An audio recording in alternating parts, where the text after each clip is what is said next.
Welcome, friends and fellow passionate entrepreneurial teachers. I have another really exciting guest today. I get to introduce you to another fabulous entrepreneurial teacher, someone that I've gotten to know through the anti-net zettelkasten world. And I've been interviewing a lot of them because there is a plethora of fabulous like-minded people in that group. So, Nicolas Gatien is a developer based in Ottawa, Canada. He learned to code by participating in game development competitions called game jams. Nicholas later grew fascinated with artificial intelligence and explored the technicalities of neuro-evolution algorithms like NEAT. I'm gonna have to ask what that means. Eventually, he began developing smart assistants to help him with the background process of his project so that he can focus on the more active parts. When he's not coding, he's either playing Dungeons and Dragons, taking notes and filing them into his analog Zettelkasten, or going on survival trips in the woods. So there's a lot of fun stuff in there, but as a quick framing question for our audience, in your own words, what do you love to teach and to share with others? So I build and prototype. I like to call them autonomous agents now, but basically things that help you conserve your mind energy so that you can focus on the things that actually matter. Perfect. Yeah, no, I definitely know that that is something that every entrepreneur hopefully has top of mind because when you're an entrepreneur, especially a solopreneur, you have to do everything. So the more that you can automate, the more you can spend time on doing what you really love to do, your craft. All right, so we're talking about building artificial intelligence, and we're gonna dive into the book that just came out that you wrote, connections you're making in your field. I have tons of different little things I want to hit, but first I have to ask the obligatory question for our listeners. How old are you, Nicholas? I am 17. Yeah, pretty recently, right? Within the last couple months. Yep, I turned 17 in September. Awesome. Yeah, yeah, no. So that is one of the things that makes this conversation particularly fascinating is how you've dove into all of this at such an early age. So give us the background. How did you end up here? So I think one of the main contributors to where I am now is actually, for one, I was very lucky in where I was born. I live in Canada in a place that's like secluded and it's nice and I'm like in the middle of nowhere, which means I can step outside and there's just nature all around me. So already I was incredibly lucky. Point number two that made me incredibly lucky is that I got homeschooled by people who knew what they were doing when they were homeschooling their kids. So my parents were incredible homeschoolers for me because I was taught the basics of the things I really need to know. And then they just helped me and pushed me to learn the things I wanted to learn how to do. So the basically through my homeschooling, I was taught French and English, and French is actually my first language, but English was just picked up naturally from living in Ontario and everything being in English. So through my homeschooling, I was basically taught my math and French until, yeah, there's just math and French. And then everything else was more self-directed. So I wanted to learn how to code. And so I started looking up YouTube videos to learn to code. And the big incident that actually made me learn how to code was falling and breaking two fingers in a like hockey match that I was playing with one of my friends. And I fell, broke two fingers. And my mom basically told me not to waste all of my um, time recovering. And so she suggested that I should try to teach myself Scratch, which is like a very basic programming language that's more drag and drop. You're just coding with blocks. Like it's basically Lego for programming. You're using like Lego blocks to build programs so they can understand the actual mechanisms of programming. And while I was recovering from breaking two fingers, I really, best way to put it is that I fell in love with making video games. And so I just started making more and more video games to the point that like any free time that I had, I was making more video games. And so my parents were trying to figure out how can they help me get better at this thing that I'm getting better at by myself. And so they started looking into programming and like programming classes and game development classes. And just because of the sheer amount of time that I had on my hands, because I was homeschooled, I wasn't spending like 6 to 7 hours in school doing a bunch of other stuff. I only had like 1 to 2 hours of actual schoolwork, and the rest of my time was exploring what I wanted to. A lot of that time was spent programming. And so I got good at it. And a lot of the classes that they could sign me up for, I was actually too young to participate in. So the classes that were for my skill level, I was too young for. And so that led to finding a program called the Knowledge Society, which is like such a cool name, or it literally sounds like a cult when I describe it, and it kind of is, but it was very, very beneficial. And it was basically the best way to describe it is a high-tech entrepreneurship program that is more of a human incubator. And through that program, I was introduced to artificial intelligence and started moving from game development to AI. And so I am now an alumni of that. And for the past 2 years, I've just been building projects and publishing them online and just learning more and more as much as I possibly could about AI. And I wanted to publish my findings. So I published a little book. Along the way, there were some other things. I started working with Scott Shepper, which I'm sure we'll talk about at some point. I started an analog note box, started doing more camping trips. I've been in scouts basically my whole life. I've been doing martial arts, and so there's a lot of other stuff around that too. Awesome. All right. My first question for you off of all of that is, was coding the first fascination that you had, or did you kind of practice and play with some other things? So the perspective that I'm coming from is a parent that wants for my child, the same thing that you found, which is falling in love with something that you were so passionate about that you were willing to just sit your butt in the chair and figure it out, obviously with support. But that's not every kid. So obviously there's an element of nature, there's an element of nurture in everything that we develop. But was coding the first thing, or were there other kind of failed experiments before you got there? I would say the first thing was probably martial arts, actually. So I got into martial arts because my older sister was doing martial arts, and I like strongly looked up to my older sister, and I needed to wait until I was 3 to actually start doing martial arts. And so every time we'd go to like pick up my sister from, I did karate, but every time we'd go to pick her up from like the karate dojo, I would like basically plaster myself on the windows and like just look into this gym and be like, I want to do that. I want to do that. Mostly because I thought my sister was very cool doing it, and I wanted to follow in my older siblings' footsteps. So martial arts is probably the first thing that I got absolutely obsessed with. And so I just started, as soon as I could, I started doing martial arts. I did like the kids program first at my dojo, and then eventually moved on to the actual like karate program or martial arts program that was a little more serious than just playing games. Um, and when that happened, we I started taking it a lot more seriously and started going 4 to 5 times a week to like every single lesson that I could. I would practice at home, and karate is the first thing that I got obsessed with. And I eventually got like my junior black belt in karate when I was 9 or 10, like 6 or 7 years after I started. Um, but once again, that was just through sheer obsession with something that I wanted to get good at. And then once I got my black belt, it kind of calmed down. It was like an objective that I really wanted to reach. And once I reached it, then things calmed down. And then shortly after I got my black belt, I actually broke my 2 fingers and got obsessed with coding instead. And you also taught a little bit too. How old were you when you got into that? What was that experience like as a martial arts instructor? I'm curious, what you gained from it, or just any impressions you have, and what that experience was like.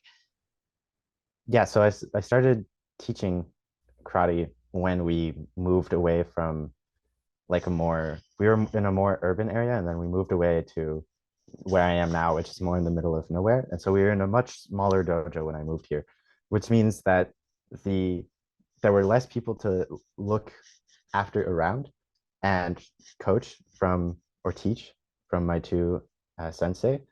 And because I was literally like the only black belt in that gym when I got there, they were basically like, okay, you can help us teach these other people that are still like starting and getting like the hang of things and all of that. So if karate when I moved here was a lot more relaxed.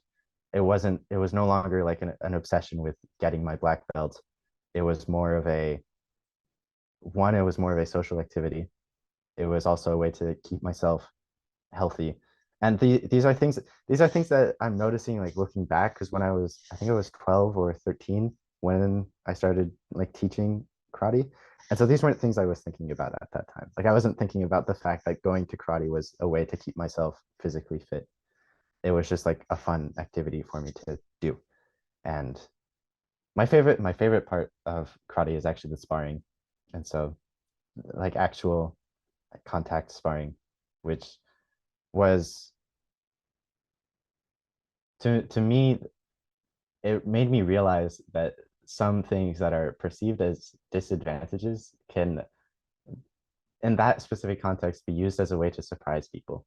And so because I was younger, eventually more people with black belts joined the gym or the dojo, and they were all like a foot taller than me because they were all older than I was. And so you would assume that just because of that, it would be a lot easier. Like in a sparring round, it would be very easy to just like tap me on my head, or I would have to go for their chest or something like that. But the technique that I found that was most useful was actually to jump as high as I could and tap them on their head because that's like the opposite of what they would expect me to do. And so it was things like that, just subtle things that I enjoyed doing while I was at karate and teaching. Awesome. Yeah, no, that sounds very leopard. So the style that I train is rooted in Shaolin Kung Fu. So the best analogy is, well, not even analogy, example is Kung Fu Panda, which is based on Shaolin Kung Fu. So all those different animals, they actually did a pretty good job of like capturing the different animal energies. And yet leopard is the one that's going to kind of take you by surprise. They're smaller. They don't have the sheer force of tiger, so they have to figure out more creative ways to solve the problems. And the jumping thing, the vertical thing, it'll usually work once or twice. But then my guess was once they knew to Yeah, expect it from you, it probably didn't work as well after that. correct. My because we were a smaller gym, I basically had like one sparring partner that I would consistently spar against.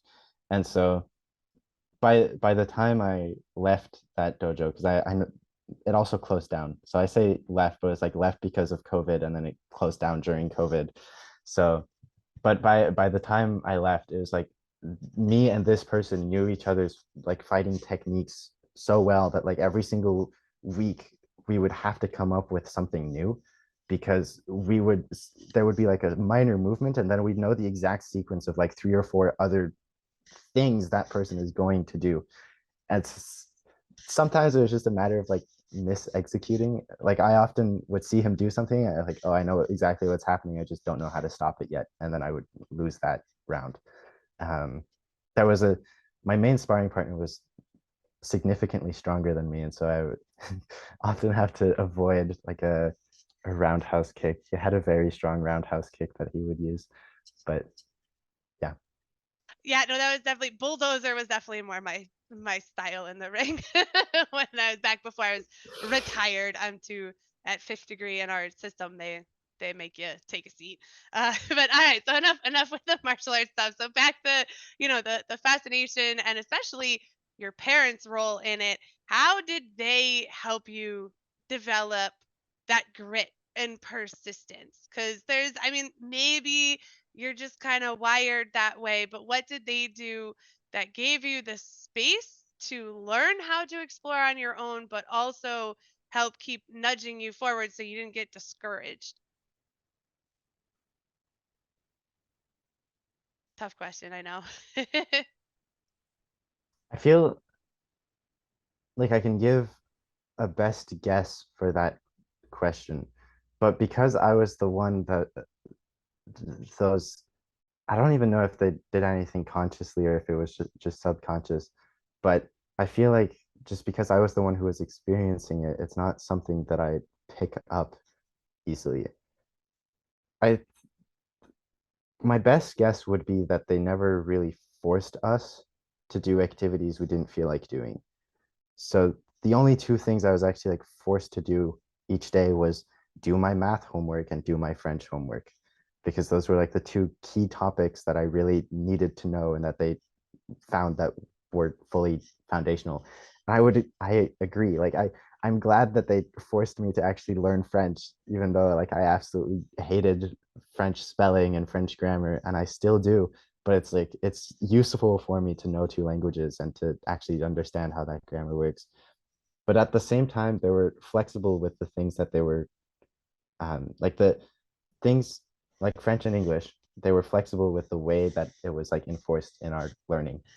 Like as I mentioned, I hated French grammar, and so for NaNoWriMo, my mom suggested I try writing a book instead for like NaNoWriMo for my younger brother. So I spent that entire month illustrating, and this was frustrating to my mom, so I spent most of my time drawing drawings instead of actually writing French.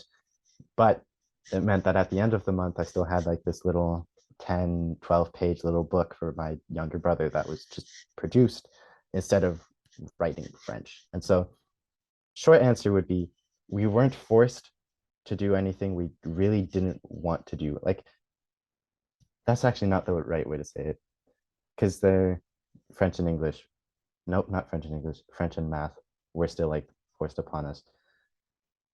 But I'm thinking of like when I used to go to karate, or still I'm in scouts or things like that, where you show up and there are people who are clearly don't want to be there. It's just their parents making them be there because they think it'll be good for them. But instead, what my parents did is that they just tried different activities. And each of my siblings, we have different things that stuck. Like I'd spend my time programming and building video games and working on digital assistants. My younger sister literally makes her own clothing and she's 13. No, she's 14. So she got obsessed with sewing instead of what I got obsessed with. And so instead of trying to force us all into the same like mold of these are the activities you need to do, it was more of like a wide cast net where we all tried the same things, and then there were some things that stuck with each of us, and we each got obsessed with those things. Can I ask what your parents do, like career-wise, or were they modeling this love of learning and exploring a fascination like alongside of you? So both my parents performed well in school but hated it, and so that's why they chose to homeschool us. My dad is a developer of sorts. I don't know the exact like title. It might be like software engineer, software developer, something like that. And my mom, I I always forget the term, and every time I say it, I get it wrong. But it's something to do with speech. It's not speech therapy exactly, but it's similar to that. It's helping people who have trouble speaking learn how to speak. And so that's what she used to do before she started homeschooling us. Okay, so was your mom like full-time homeschool mom in it while you guys were growing up? Yeah. Yeah, cool. And was there anything that she was like? So there's a book I read recently that really meshed with the type of homeschooling that I do with my child. And it's based on Jefferson education. It's Oliver DeVille, The Phases of Learning, and they talk a lot about making sure that you're also learning and growing and modeling these behaviors. So, where did you see that in your parents? Were they constantly learning new things or sharing with you, what they were practicing or skills they were developing?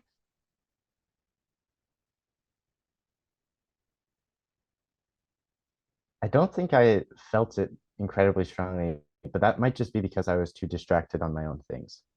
Like thinking back to it, they probably were showing things to me and learning things along the way with me, but I was too young to actually realize that or care about it even. Might be a way to put it. Like Yeah, I'm not sure.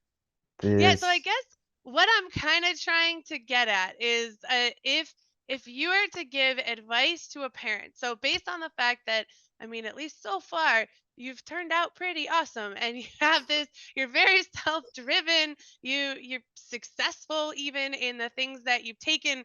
Not just you didn't just like dive into computers and just go in your basement and just stare at a screen. You've done things with it, so you've gone out into the world. And I was going to ask you about, I'll ask you a little later about the conference that you just like raised your hand to present at, and all of those types of things. So what advice would you give to parents that are that want their kid to be like you, their own unique version, but to be that kind of driven self-starter that you've grown into?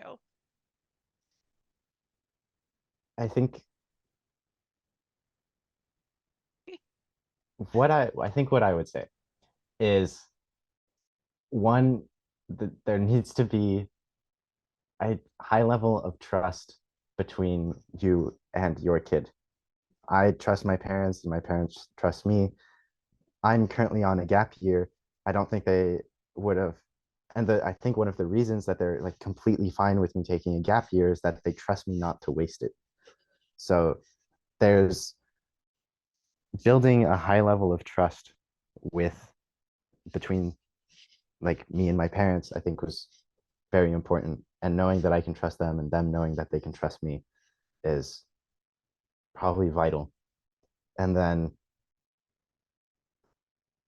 I think I've always been more self-directed, and I don't know what like triggered that. I don't know what made that happen, but I feel that I've always just wanted to learn specific things. I think for a long time I was just imitating whatever my older sister was doing. Like older siblings doing something, I want to go do that too. But eventually started more directing myself, and my parents would just help me. So they would find resources, they would point me towards people. Um,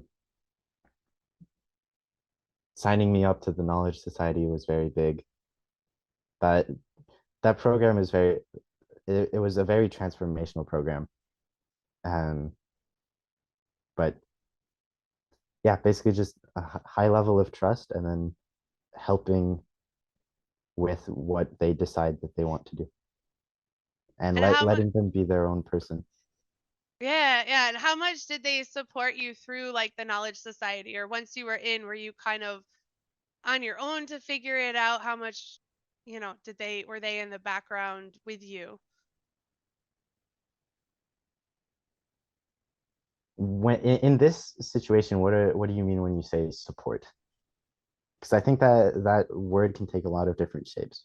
Yeah, yeah. So probably like a little bit more hand holding and coaching you through how to like, did you, and maybe you were just able to dive in and just start on your own, so you didn't even need the extra help, but more like, I guess the definition I'm kind of thinking of for this particular case is almost more like a tutor on the side, like helping a little bit, where so was it like, all right, you want to do this, you need to go figure it out, and then they supported you like emotionally, but they forced you to do the problem solving on your own versus them stepping in and helping you through challenges and problems as they came up. It was a lot of self-directed problem solving and figuring things out. It was more because that I was operating in, I was doing things that my parents didn't necessarily know how to do. And so like when I'm learning how to code, then when I was learning how to code, that's an area of expertise that my dad is like he knows that area very well. And so I could just go and like ask him, how do I do this? But with the Knowledge Society, which was more high tech and entrepreneurship, um, that was more of a those were more fields that neither one of my parents were like really experienced in. And so I feel like if they had come in and done problem solving for me, that would have robbed away from the experience or even just the learning. One of my favorite phrases is figure it out. I think that's one of the best things that one of the things that has helped me improve the most is figuring things out and trying to figure things out by myself before I go and ask people for help, because then it actually trains me to be able to, there's a specific word, I think, more self-dependent, being able to actually do things by myself, and autonomous. That's the word. Being more autonomous. If I'm able to figure things out by myself, it makes me more autonomous and allows me to learn new things. So yeah, it was more emotional and helping me through everything, but less hands-on technical help. Cool. Yeah, and I know I'm like grilling you on this, but you really, like vicariously through you, as the parent myself of a child that I'm homeschooling, that I want to be self-driven. I'm trying to figure out, because it's tough. Like I can see where you have a lot of that. I think it's innate a little bit, your self-drivenness and that focus. And for my son, I think that's gonna come a little bit harder. He tends to give up pretty early and stuff, way earlier than I ever did. I think growing up I was a little bit more like you, where I was just like, well, I'm interested in this, so I'm going to figure it out. And he tends to, and I don't know if it's just the digital age that we're going up in, but he tends to get frustrated and give up if he's not getting help. But then it's like the help he needs is to the point that he's not learning anything. I'm just doing it all for him. So like that balance is so hard to strike as a parent, because we're all just making this up as we go along. We don't know. Like two parents could do exactly the same thing, and if the kids are different, so they're gonna react differently. They're gonna get different stuff out of it. So anytime I can try to tease anything out of a successful homeschooling experience, I try to pull whatever nuggets I can out of it. So thank you for letting me grill you on all of that. Of But course. I have one more question that's kind of I guess age related a little bit. But how do you stay focused? And this may be a hard question to answer because it sounds like it's just kind of part of you, but how do you stay focused on the vision and not pulled into the distractions that we all face, especially when you're working with technology and a lot of the work that you're doing is on screens and online? And then also just all the distractions that most teenagers face. I mean, there's a lot of social stuff. There's all kinds of drama that goes on when you're a teenager. So how do you not fall down that rabbit hole and keep yourself focused forward? So the no distraction on like computers, I do get distracted. So that's one of the big parts that I'm one of the parts that I'm working towards with my own like assistants and agents that I'm building is to basically act as an interface between me and a lot of the software that I interact with. Because I feel that a lot of the platforms that I go on are now not only designed to do their job well, but they're designed to also keep you on their product to keep you to use it. So that's one of the many avenues in which I'm hoping that my assistants and prototypes that I'm currently building will be able to help is if I can build something that is not so susceptible to the tricks used to trigger human psychology. I just interact with that and it interacts with the rest of like the world, online world. That would already be a big time save because then I would stop getting distracted so easily. There are a few very practical tips. One that I discovered recently is if you turn off your YouTube history, YouTube can't recommend anything to you. It just stops doing that. Um, and so when you load your homepage, it has no clue what to tell you to watch. So that's been a great time saver because anytime I actually want to watch something, I need to think about what I want to watch. It's no longer just going on to a URL and then it suggests something that it knows that I'm going to want to watch. And I've noticed actually, specifically YouTube, I feel like it's gotten better, like a scary amount better at showing me things that I would want to watch using its recommendation algorithm. So that's been interesting. But basically, short answer, I do get distracted. I think the best way to not get distracted is just not to use it. So like YouTube turning off your search history or your history, it'll stop recommending things to you. There are extensions you can use as well. YouTube is my bane of it. Like I get distracted on YouTube the most. I know for other people it's like Twitter or something else or something else. Um, but for me, it's really YouTube. And then second thing you asked about just teen distractions and that, um, I deleted my Instagram account because I found that my general happiness was lower when I was active on Instagram. And so I removed that from my life. And instead, the people that I actually want to interact with, I just put in an effort to interact with them instead of getting updates from every single person that I've ever interacted with on a constant basis. So I am no longer on Instagram because I felt it was damaging.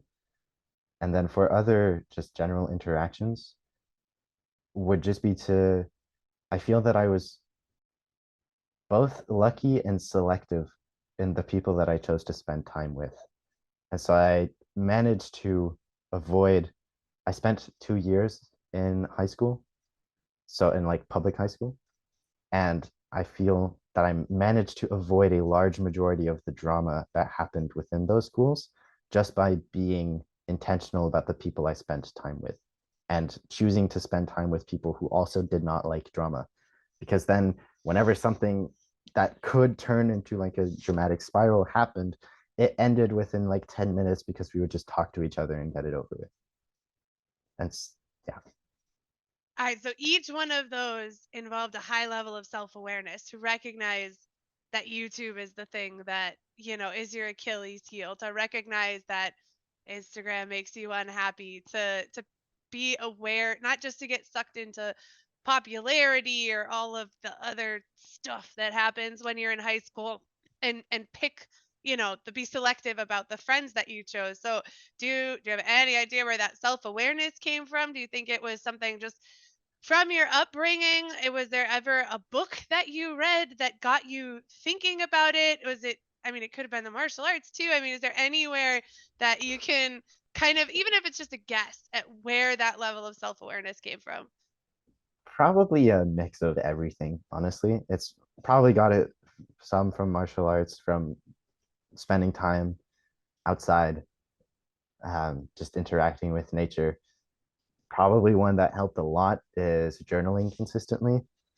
I would bet that that had a very large effect on self-awareness. But I feel there might be an amount of it that's just innate, where I just am aware of things happening inside of me. And I feel that in some cases it can actually be like detrimental, like there's too much happening. Um, but at the I think it really depends. Some days I feel very self-aware, other days I feel like I have no clue what's going on. So it really depends. Well, that just means you're human. I think that's all of us. Even I remember there's a I've heard this story multiple times, but someone asked the Dalai Lama once if he was enlightened, and he said not at the moment.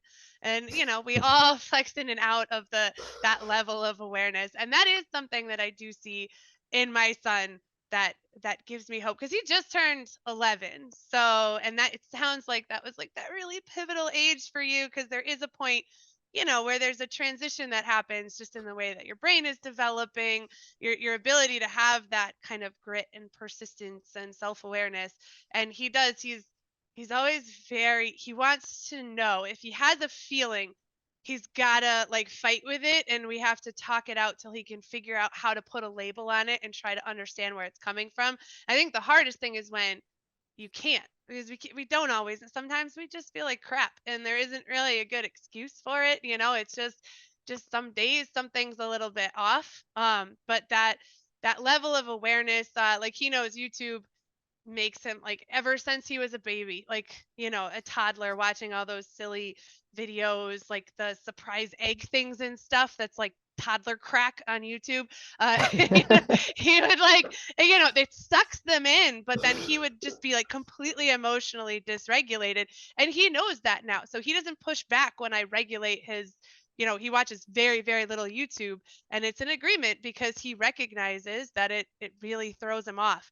But you mentioned another key element of, for anyone developing self-awareness, and that's time spent in nature. And you do that a lot, way more than I would do even here in Connecticut, let alone in Canada, where it's even colder. But can you just tell us a little bit about some of the stuff that you've done, and what you're doing this weekend? Yeah. Um, so I've been in scouts for many years. I forget exactly when I started. Before that, actually, you asked what my first obsession was. It was even before karate. I was obsessed with bugs. I absolutely loved bugs. I'd go in our backyard and I would catch bugs in little containers and I'd look at them. I conducted some experiments, some of which were a little gruesome, but well, especially when I was told worms have multiple hearts and could stay alive after they're chopped in half. It's like, what? Excuse me? That can happen? And then it did not take very long before I tested it. But I absolutely loved bugs. And so I would go out in our backyard and I would put them in little containers, look at them, and then eventually put them back. But yeah, I love I feel there is so much that is unknown about the way nature communicates. I remember a recent experience where I wanted to go feed the crows that were gathering in our field. And I stepped outside with a bowl of like basically our entire compost. And I was planning to just like walk over to the field, hand them some food, and then just sit down and watch them eat because I think crows are super cool. I took one step into the field where they were all gathering. I heard one call to my right, one call to my left. The same call was replicated further to the entire murder of crow, and they all moved down the field. Like it was basically like it felt like I stepped, and then two sentinels called out the fact that I was now entering their territory, and the entire flock just moved. And I just stood there like they just like communicated something to like thousands of individuals in like 5 seconds or less, and they all cooperatively just got out of the way to more safety away from me. And so I feel like there are so many other things. There is so much intelligence in nature that we don't understand yet. And I find that absolutely fascinating.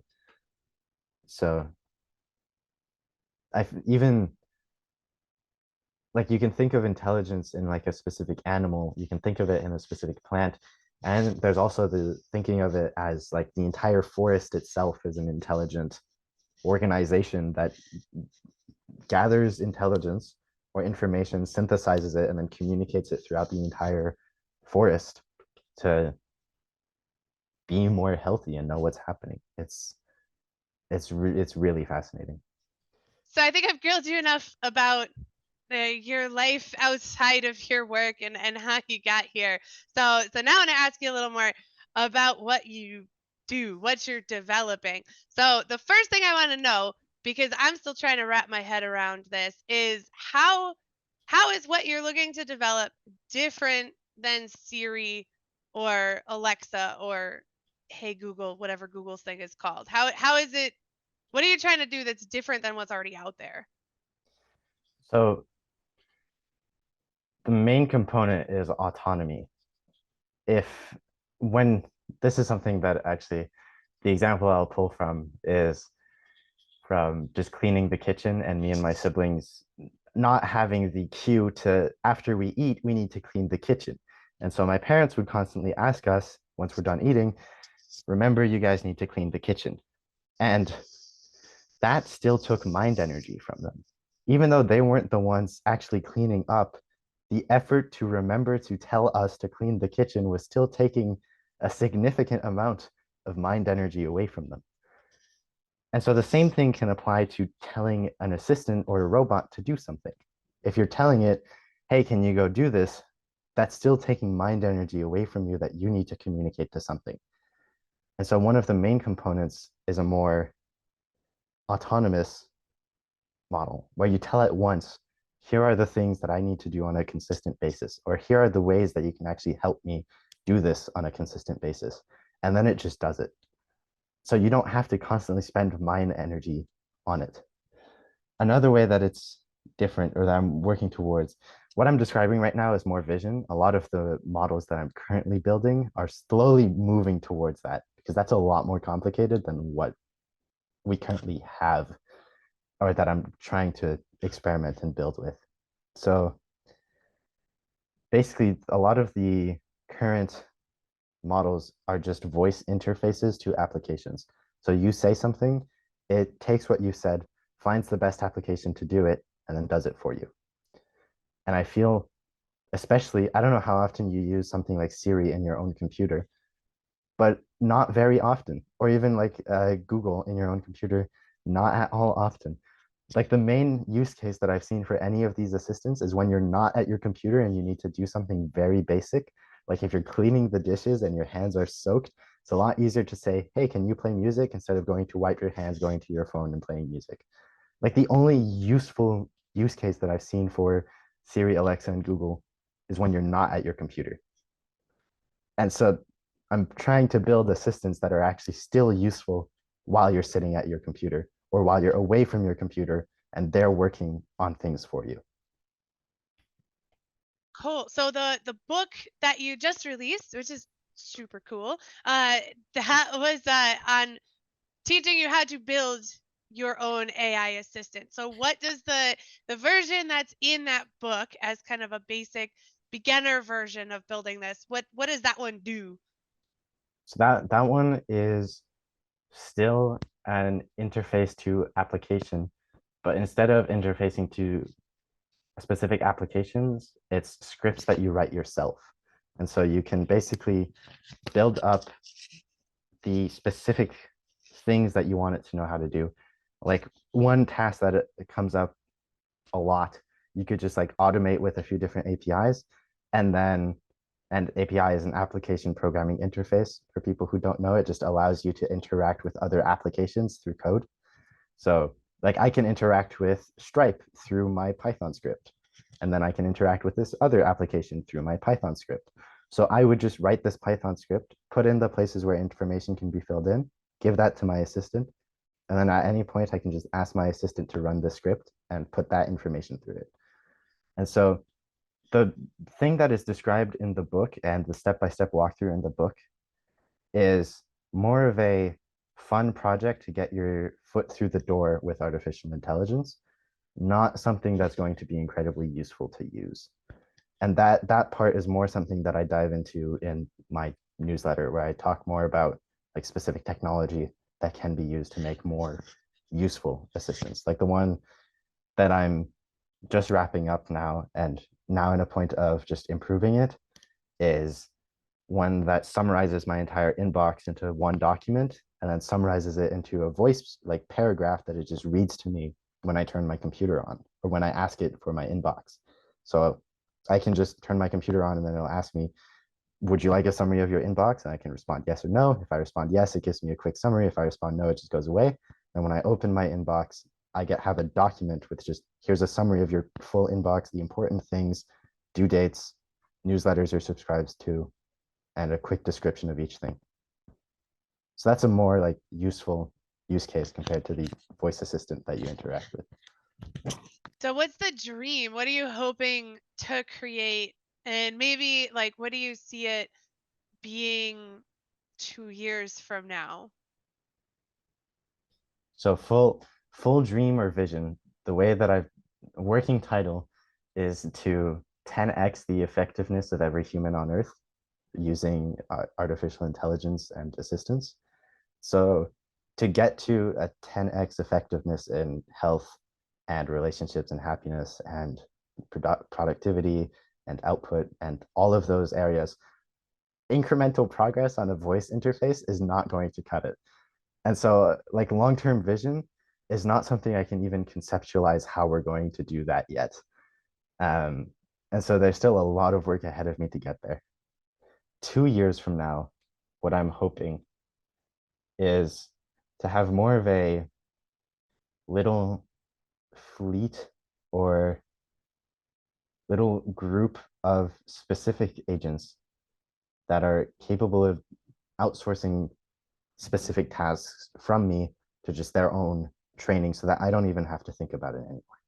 So for one, checking my inbox was one of the first things I wanted to get away from my mind space and instead just like streamline that so I don't have to spend as much time in my inbox. It just like shows me the important things. The other stuff is stuff I can read about if I want to, but I don't have to if I don't want to. And it actually shows me what's important. process two is finding research papers that are useful to me that I want to read.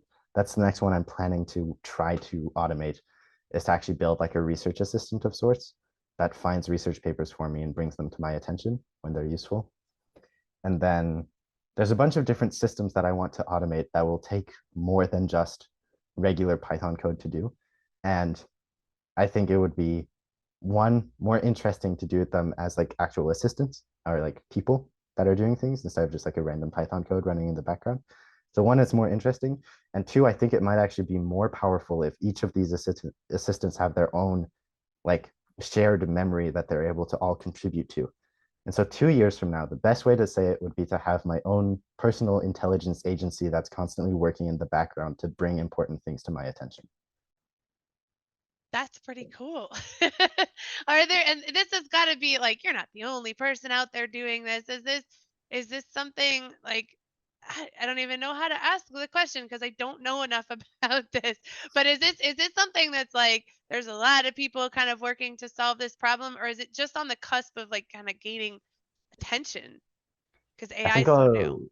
I think a lot of people are building their own personal assistants and digital assistants. I think the majority of those people are building things similar to what I outline in my book, where they're not actually useful. It's more of like a fun project you put together and interact with once in a while, just for the fun of it. It also looks really cool and it sounds really cool. Like when I showed it to my younger brother, he was like, "This is absolutely insane." And everyone that I show it to who doesn't actually understand what's happening under the hood, this is like an incredibly impressive project, even though what's actually happening underneath is like fairly basic, which is why I packaged it into a book because it's a good like starting point to learn how to do these things. Um, so basically, there are a lot of people building in this space. I'm not 100% sure that people are moving towards the same direction that I'm moving towards. I think the closest adjacent space would be artificial general intelligence, which is trying to build like a full human reasoning engine that is able to simulate the full intelligence of any human at any level, is the nearest adjacent space. That's not exactly what I'm working on. It's more trying to build specific agents that I can give a simplified protocol to instead of needing to script everything manually. Right, so you just started on a challenge to reach out to other experts in this field, in AI and building assistants. So I wanted to ask you how you're doing that, what the response has been like. I know it's something you like just started on. So, but I think you've done that type of thing before. And also, how do you find the bravery to do that? Like there are adults that are afraid to reach out to other grown-ups and ask for advice or input. So what's that experience been like so far? It has been amazing. So, yes, I've done like outreach before and talked with people in my field. So, it's not the first time that I've done something like this. But yeah, it's been great to talk with other people building their own like personal assistants. I've spoken with a few people that are building something similar than to what I used to be building that have like similar comments or gripes about how it's like this is cool, but it's not useful, but people still find it interesting, but it's like it's not actually helpful, but I'm not sure where to take it. So I've heard that quite a few times. That's been interesting to hear over and over about how people are building this, but it's not actually useful. People keep building it. I've spoken with someone from OpenAI, and that was cool to see, to learn more about how they're thinking about like how they're thinking about digital assistants. And I was able to get a small grant through that as well to so that I wouldn't have to pay for all of my API usage, which builds up fairly quickly because I use quite a few of their services. So that's been interesting. Finding the courage to send the message is, I think the first few times that I did it, I was very, very scared about sending messages, but I don't feel that as much anymore. I think the reason a lot of people feel scared is that they feel that they'll be wasting that person's time if they do end up having a conversation. And something I've noticed is that people, specifically researchers and experts in their field, absolutely love talking about the thing that they're working on, because a lot of people are not able to keep up with the things that they're talking about. So even just by asking them questions and then doing your absolute best to understand to them, you're providing an insane amount of value to people who just want to talk about what they're working on. So that's been a realization that's helped me just not care about being afraid of wasting people's time, because I don't feel that I am. Um, and then just also just getting a lot of reps in, just messaging a lot of people and getting used to the discomfort that comes with messaging someone you don't know. The the worst responses I've ever had have been, hey, this is interesting, but I don't have time at the moment to talk.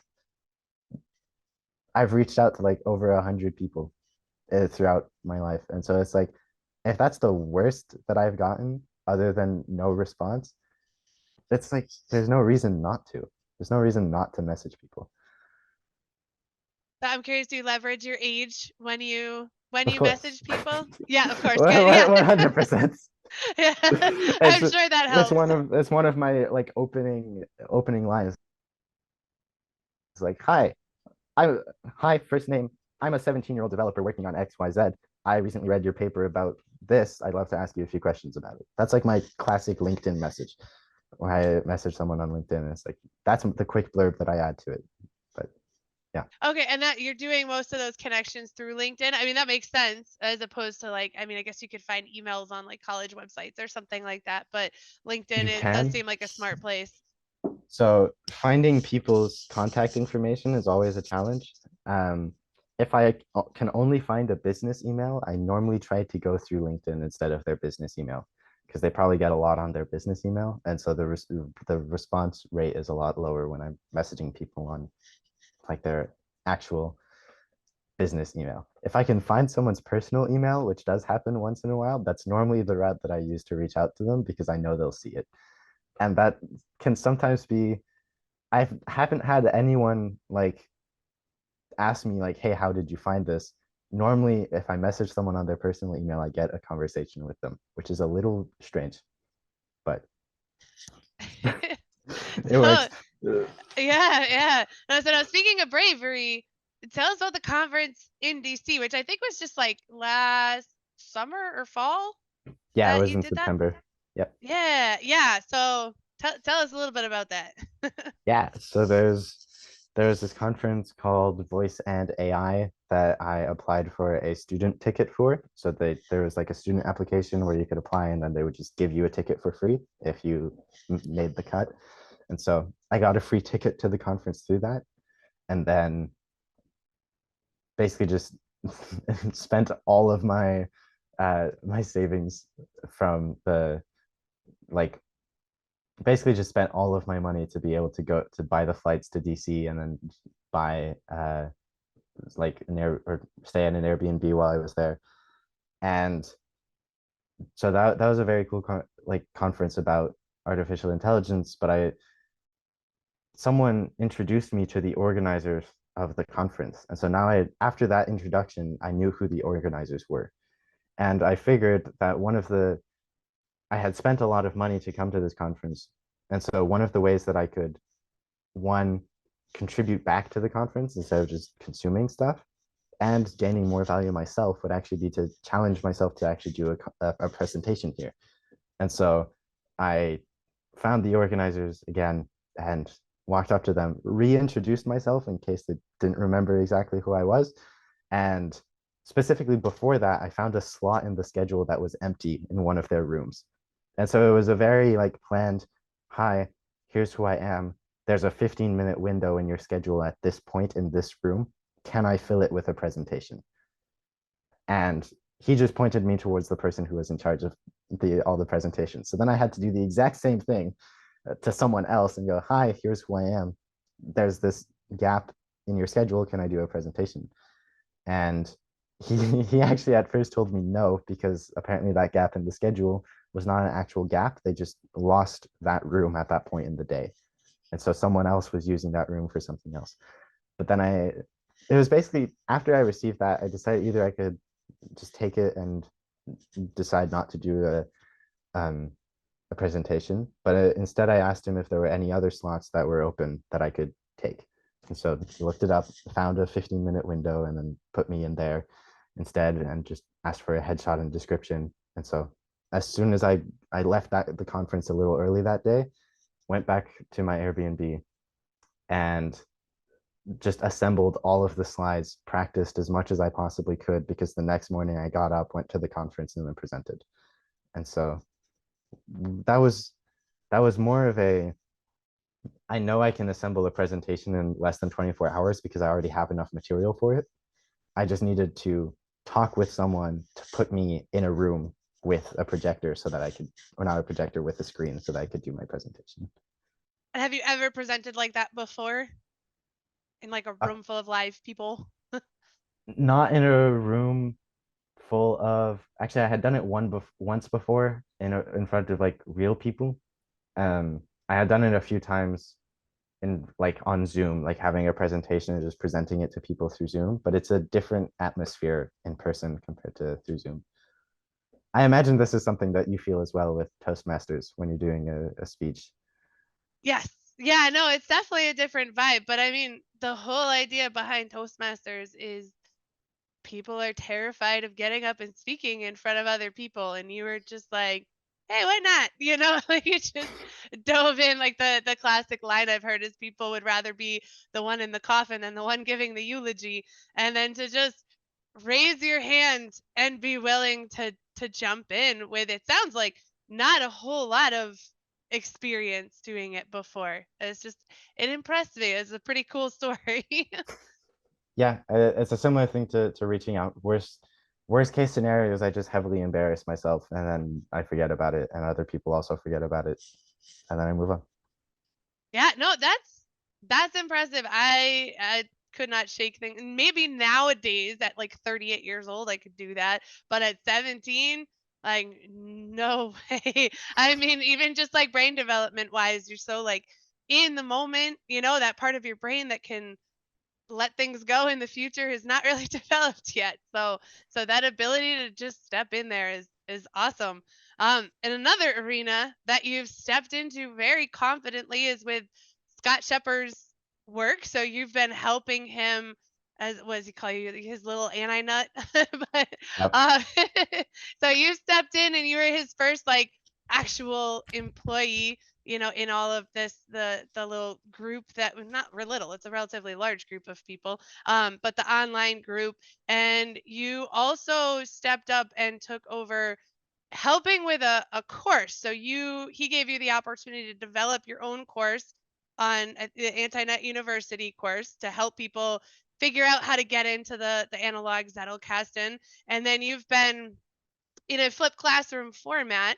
You created the videos, and then you were doing coaching calls, group coaching calls with people to help answer questions. So what has that experience been like?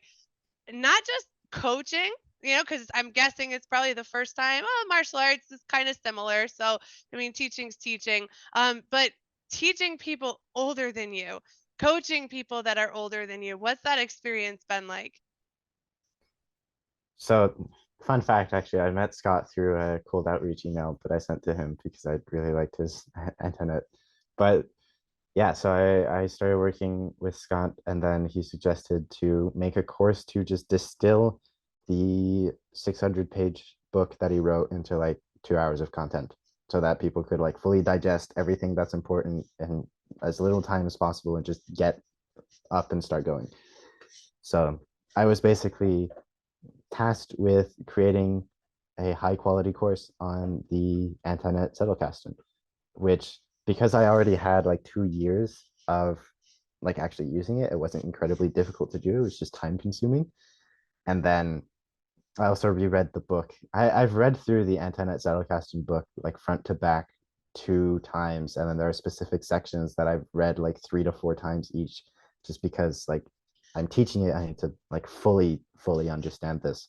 So that's been interesting. I actually didn't feel too much the fact that I was coaching people older than myself, because a lot of the time it was people who were new to the zettelkasten who were taking this course. And so the fact I was younger than them just didn't come up. It was more just that I had been using it for 2 more years than them. And so it's not like a whole lot of extra experience with this system. It's only 2 years, but it was enough that it was helpful to them to hear what I had to say about the things that they're going through with it. So that just made me think of a question that I probably should have thought of to ask earlier. But how has the zettelkasten helped you? Because I know one of the things that all of us in the group say is we wish that we'd come across a note-taking organizational system like this when we were younger. Like we are all so jealous of the fact that you found this at such a young age and have been able to start to incorporate it in. I mean, what it's going to be from you when you're old like the rest of us is, if you keep it up, is going to be amazing. It's going to be fabulous. So how has the zettelkasten helped you, just in general? Just tell us about your experience with the zettelkasten, why you stuck with it for 2 years, why it captured your attention and fascination enough that you wanted to become an employee of Scott's and develop a course. So once again, I think I was just at the right place at the right time. So I started reading. I picked up my first book, Show Your Work by Austin Kleon, that I decided to read by myself. And I went on Google and I was like, okay, I'm going to start learning stuff. I wonder how I should organize it. And then I randomly happened upon the analog Zettelkasten. And I was like, okay, this looks cool. I'll try this. And so it was literally just I started reading and I wanted a way to organize my readings. And so I started using an analog Zettelkasten. There wasn't like before that, like I tried like two different systems before, but it was like really just like a week of experimenting and then moving to analog. But to me, it was a very simple path of like, I'm now reading. I should organize my reading. I'll use this system to organize it. So that's basically how it started. The reason I originally reached out to Scott is because his videos are very, very fragmented. And so the original reason I reached out was actually just because I had questions for him that I didn't know how to do, that he had not addressed in any of his videos that I wanted to be addressed. And so I was hoping to just have a call with him so I could ask him these questions. And then I also wanted to record it for like a podcast of some kind, which I published, but then didn't turn into anything. But I basically just wanted to ask him these questions so that I could use it for myself in my own internet. So that's why I originally reached out. I really like the Zettelkasten internet. Both same thing in my head.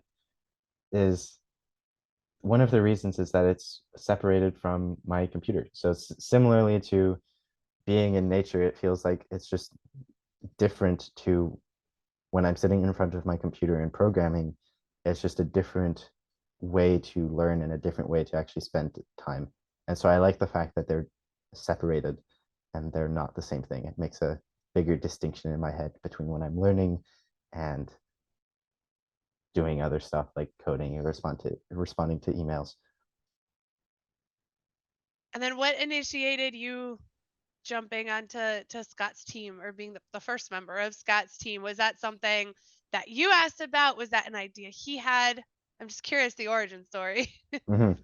So the origin story behind joining the team was that I wrote him a letter asking for mentorship. So I was subscribed to his newsletter. I was reading through it. And I wanted to launch my own physical monthly newsletter as well.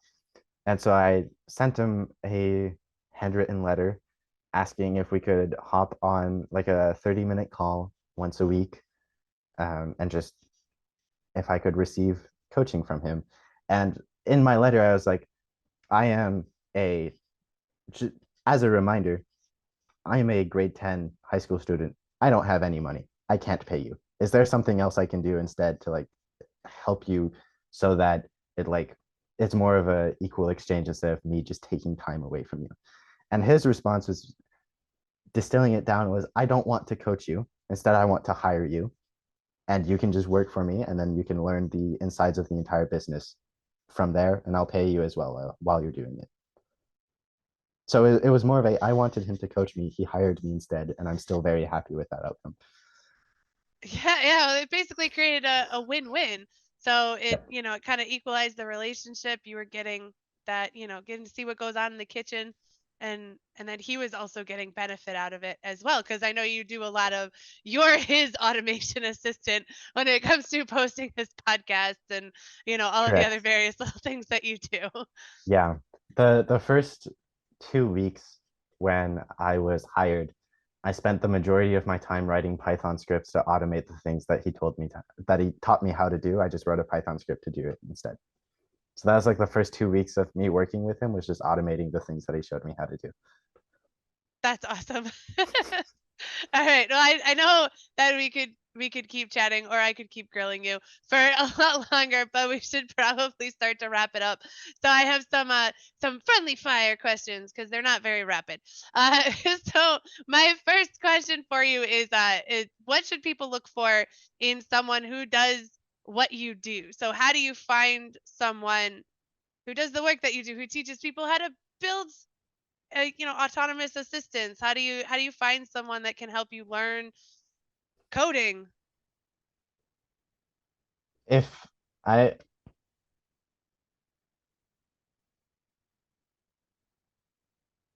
I'm not 100% sure. So I learned how to code by just watching random YouTube videos.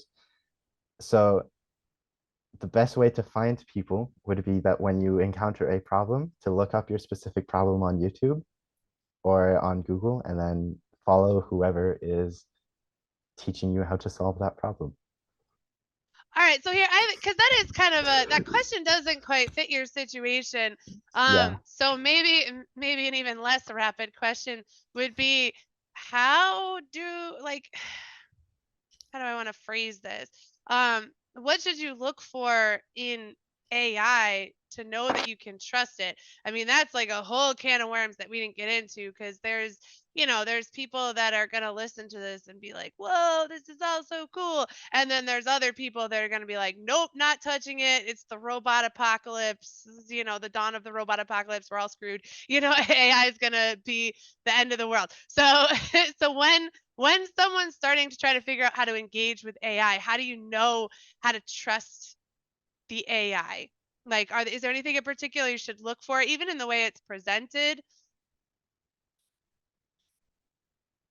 I think one big piece when it comes to approaching AI is that artificial intelligence is a very, very vast field. And the thing that a lot of people now label as artificial intelligence is only a very small subset of that.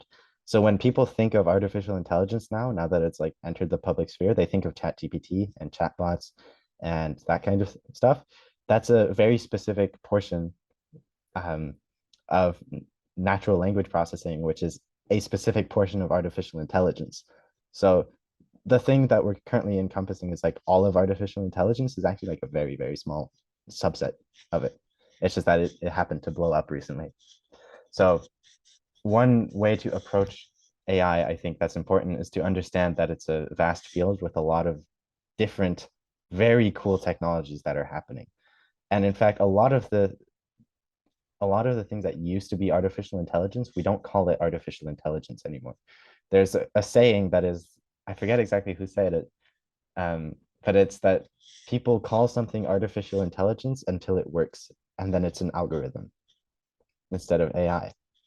So an example, if when you go to the airport and you're boarding a plane and it determines which gate and where everything is going and what time that you're going there and sorting all of that out, that's an AI algorithm doing it for you.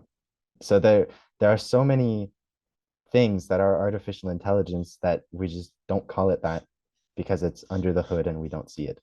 And so approaching artificial intelligence is just to understand that there are a lot of different avenues, and specifically, like you asked me, how do you know you can trust what you're interacting with? There's not anything to trust about the thing itself. The thing that you should be worried about trusting are the people who actually made it, because it's not actually like the people. ChatGPT and how that works is literally just next word prediction. It's like a very, very powerful autocorrect or word suggester like when you start typing on your phone and it suggests words for you, that's exactly what ChatGPT is doing, just at a much larger scale. So yeah, I don't know. Knowing how, when, and how you can trust artificial intelligence, I think is more just understanding the fact that AI is more than just chatbots. Yeah, and I think the other piece that you said is good too, like pay attention to who made it, and the intentions behind it. Was it created to sell you something? Was it is it created to share a certain perspective, Yeah, propaganda maybe even. So, well, yeah, so it's recognizing where it came from.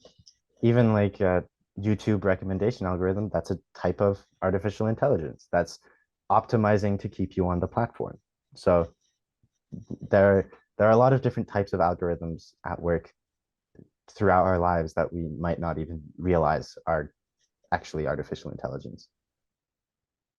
Yeah, so it sounds like the most powerful thing is just knowledge. This doesn't seem like a technology we can ignore. So the more that we start to verse ourselves, at least at a basic level, of what it's doing and how it's doing it, then the better we can start to use it. And it's not about trusting the machine, it's about trusting ourselves and the other Mhm. humans involved in the process.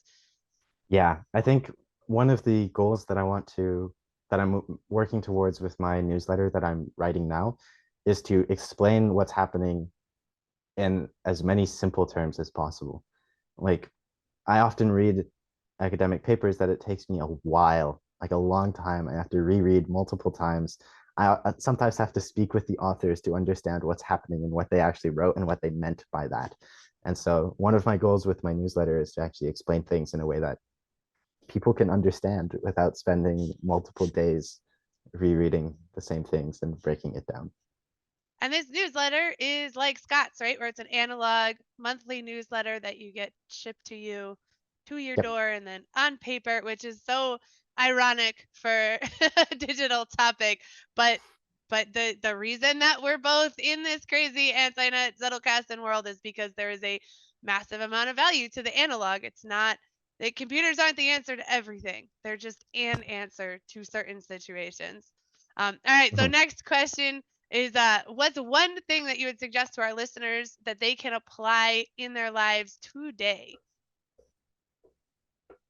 Some kind of advice, anything about AI, I don't know, just anything, any tidbit of information related to the work that you do. I would just say to question how things work and to be curious about what's happening under the hood of a lot of objects. So, like objects as well as just nature. So, questioning how things are functioning in general as you're moving through life, and not only questioning, but also coming up with your own theories. If you're only asking a question, I find that there is value, but then if you can come up with a theory to answer your own question, even if your theory is incorrect, that's still a very useful exercise. Just like theorize and see how far you can get with your own thinking. Yeah, our mentor would say keep asking bigger and better questions until the questions fall away and the answers reveal themselves. And that's kind of like what you're saying. You keep asking questions about it. Well, maybe it's because of this. Can I prove that that this theory is what's causing it? Oh, that's interesting. That led to another question and then keep going deeper. Yeah, awesome. All right. And then second to last question, what's the most valuable lesson you've learned through your entrepreneurial journey?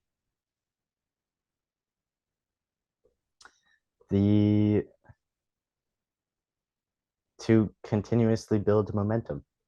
So not to just pause because things are not going well, but to continuously be doing something that moves you forward. I like that answer. All right. And then, most important question, how can people connect with you?